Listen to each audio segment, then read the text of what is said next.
Mən o dilə bələd olmam. Ana dildə dindir məni. Divanıdır təbiyyətim, gəraylı da güldür məni.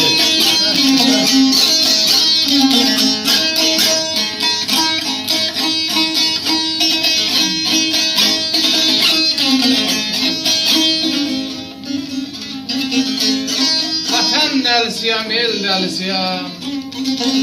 Ayrılıq nəğməsini çalan deyiləm. Kilismə düşmüşəm, hal bahal deyəm. Düğünlər açılsa duran deyiləm. Ürkülü havası dilindən azır. Elə zəhər qatıb yoxdur əlacı. Yalvardım Allaha baxma qeyracı. Bilirsən qəlbimə olan deyiləm.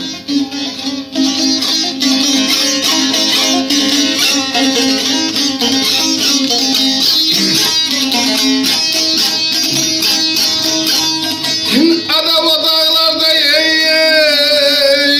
maralım meleğim serim meşe. Selam mağlum. Kaburgadan çeşem şişe, oy çeşem şişe, oy çeşem şişe.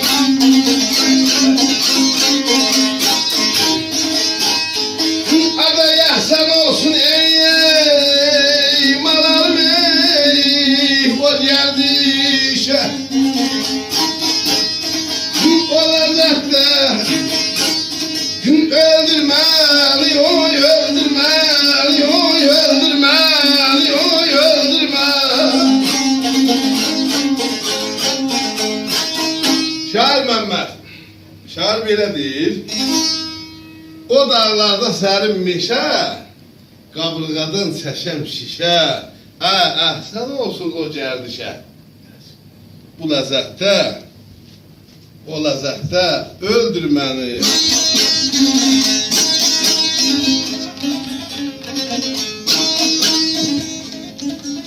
Bura cəhənnəmdir. Bura cəhənnəmdir, oxşamır ora. Bura bir şəhərdir, üzü qapqara. Kəməndi kim atdı, kim saldı sana? Kim səni bu dərdə salan deyiləm. Kərəm haray çəkir ular qəfəsdə. Canım vətən deyir hər bir nəfəsdə. Qürbət sala bilməz məni həvəsdən. Hər körpüdən bir yol salan deyiləm. Hər körpüdən bir yol salan deyiləm.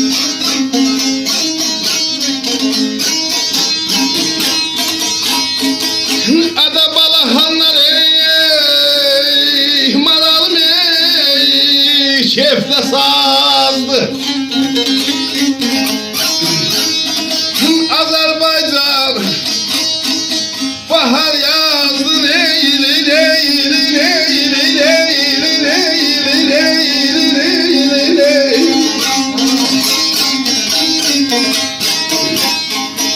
Ada bülbüllerin ey malalım ey meleğim ey hoş avaz.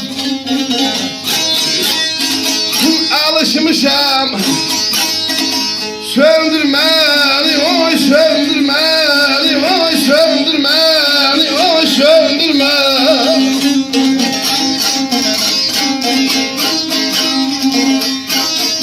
Balahanlar şefte sazdı. Azerbaycan bahar yazdı. Bülbüllerin de hoş avazdı. Alışmışam. Söndürmeni, hoşbaxt olun, var olun.